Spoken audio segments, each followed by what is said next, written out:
మన తెలంగాణలో మొట్టమొదటి ఫ్యాక్టరీ అవుట్లెట్ మన ముకుంద జ్యువెలర్స్ లో లైట్ వెయిట్ ఆభరణాలు కలెక్షన్స్ ఎన్నెన్నో అన్ని జ్యువెలరీస్ పై VA కేవలం 2 to 12% మాత్రమే. విచ్చేయండి ముకుంద జ్యువెలర్స్. ఆముదాల వలస నియోజకవర్గం వైసీపీలో ఆసక్తికర పరిణామాలు చోటు చేసుకుంటున్నాయి. Chintada Ravi versus Tammineni Sitaram cold war interesting గా మారుతోంది. ఈ ఇద్దరి నేతల మధ్య జరుగుతున్న ఆధిపత్య పోరులో ఒక్కోసారి ఒక్కొక్కరు పైచేయి సాధిస్తున్నారు. నిన్న మొన్నటి వరకు నియోజకవర్గ ఇన్ఛార్జిగా ఉన్న చింతాడ రవి అంతా తానే అన్నట్టుగా కనిపించారు.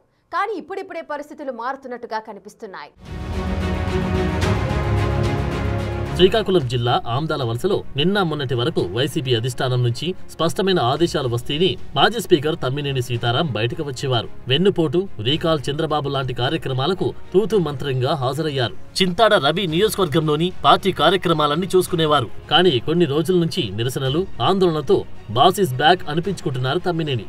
యూరియా కొరతపై చేసిన నిరసనలకు ఓసారి ఆయనను పోలీసులు అదుపులోకి తీసుకున్నారు. ఆ క్రమంలో మరోసారి రోడ్డుపై బైఠాయించి ఆందోళన వ్యక్తం చేశారు.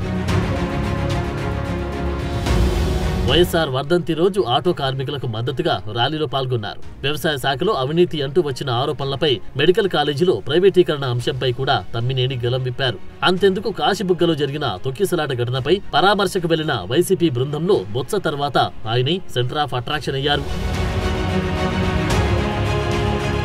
తమ్మినేనిలో సడన్ గా మార్పు ఎందుకు వచ్చిందంటే ఆసక్తికరమైన సమాధానాలు వినిపిస్తున్నాయి.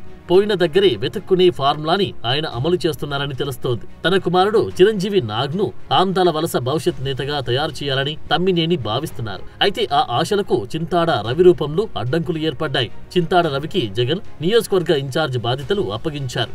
అప్పటినుంచి తమ్మినేని అలకపాన్పు ఎక్కారని ప్రచారం నడుస్తోంది.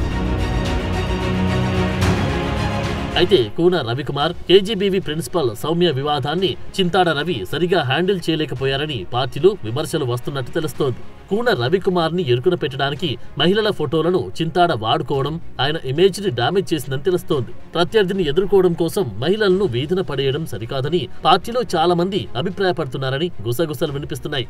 చింతాడ రవికి నెగిటివ్ మార్కులు పడినప్పుడే తాను యాక్టివ్ అవ్వాలని తమ్మినేని సీతారాం అనుకున్నట్టు తెలుస్తోంది. అందుకే కూన రవికుమార్ వివాదం తర్వాతే తమ్మినేని కూడా కార్యక్రమాల జోరు పెంచారు. అయితే జోరు పెంచడమే కాదు, ఆ తర్వాత తన పొలిటికల్ మార్క్ కూడా చూపిస్తున్నారు.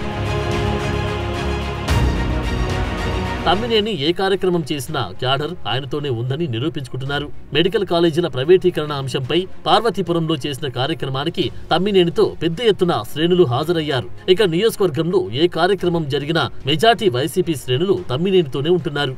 ఆయనతో పాటు సతీమణి, కొడుకు చిరంజీవి నాగ్ కూడా వరుస కార్యక్రమాలు నిర్వహిస్తున్నారు. మొత్తానికి తనయుడి పొలిటికల్ ఫ్యూచర్ కోసం దొరికిన అవకాశాన్ని తమ్మినేని చక్కగా వాడుకుంటున్నారు. అయితే ఇదే అంశం వైసీపీ అధిష్టానానికి పెద్ద తలనొప్పిగా మారింది. నియోజకవర్గంలో పార్టీ రెండుగా చీలిపోతుందేమో అన్న భయం అధినేతలో కనిపిస్తోంది. పార్టీ ఆదేశించిన కార్యక్రమాలు తమ్మినేని, చింతాడ విడివిడిగా నిర్వహిస్తున్నారు. దీంతో ప్రభుత్వాన్ని ఎరుకున పెట్టడం సంగతి అటుంచితే పార్టీ ముక్కలైందనే మెసేజ్ ప్రజల్లోకి బలంగా పోతుంది.